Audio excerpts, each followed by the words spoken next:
Hello, everybody. Welcome to a daily dose of the Bible.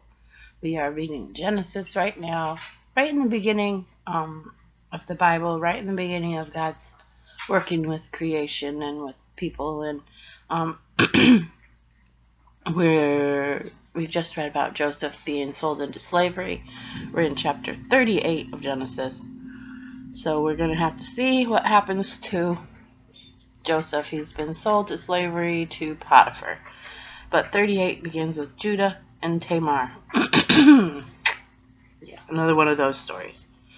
About this time, Judah left home and moved to Adullam, where he stayed with a man named Hira.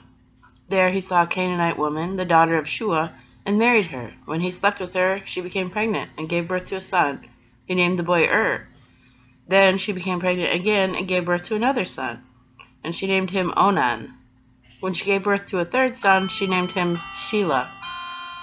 At the time of Shelah's birth, they were living at Kezib. In the course of time, Judah arranged for his firstborn son to marry a young woman named Tamar. But was a wicked man in the Lord's sight, so the Lord took his life. Then Judah said to brother Onan, "Go and marry Tamar. As our law requires of the brother of a man who has died, you must produce an heir for your brother." But Onan was unwilling to have a child who would not be his own heir, so whenever he had intercourse with his brother's wife, he spilled his semen on the ground. This prevented them from having a child who would belong to his brother. But the Lord considered it evil for Onan to deny a child to his dead brother, so the Lord took Onan's life too. Then Judah said to Tamar, his daughter-in-law, "Go back to your parents' home and remain a widow until my son Shelah is old enough to marry you." But Judah didn't really intend to do this because he was afraid Shelah would also die, like his two brothers.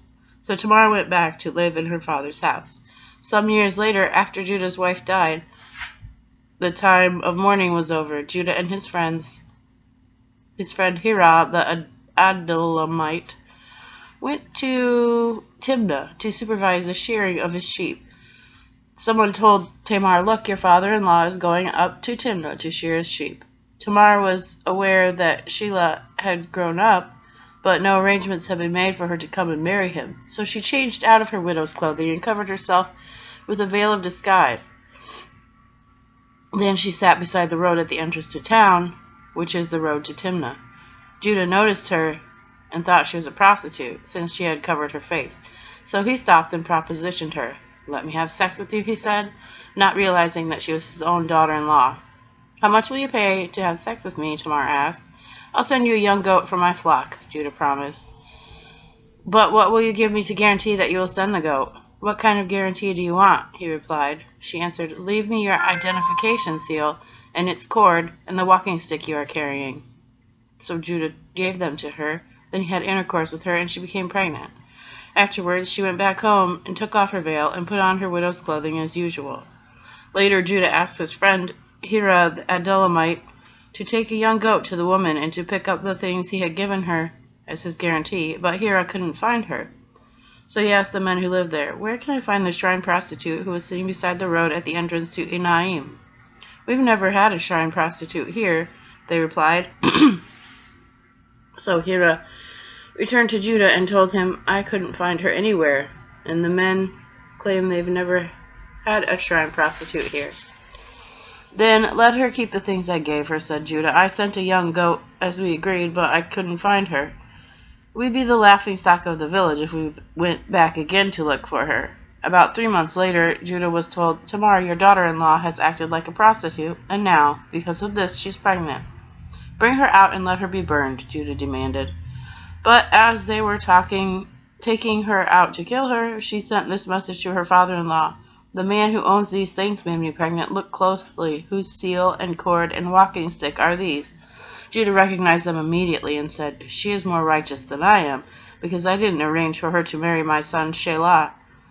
And Judah never slept with Tamar again. When the time came for Tamar to give birth, it was discovered that she was carrying twins.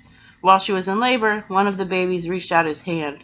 The midwife grabbed it and tied a scarlet string around the child's wrist, announcing, "This one came out first." But then he pulled back his hand, and out came his brother. "What?" the midwife exclaimed. "How did you break out first?" So he was named Perez. The baby with the scarlet string on his wrist was born, and he was named Zerah. That's another one of those disgusting, I mean, wow. These people are not what we would consider morally fulfilled in our, that's not something that would, I mean, I guess sure it probably does happen, but it's certainly not acceptable, and I'm sure it wasn't acceptable at that time, but it was just the way that she figured out to stay part of the family, I guess, a way that she figured out to support herself in this family that she married into. And yeah, he's right that she was right to be angry about not being given to her son, to his son.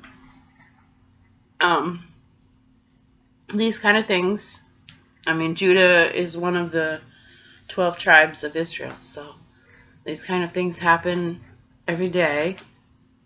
God uses them still and works around what kind of mess we make with our own lives. And Judah's gonna be a great father to his family and a upstanding patriarch, but he makes stupid choices just like we do, and God's gonna use him anyway. So I think that's what we take out of these stories, is God's amazing ability to not even really fix our mistakes, but like act like he meant for them to happen all along.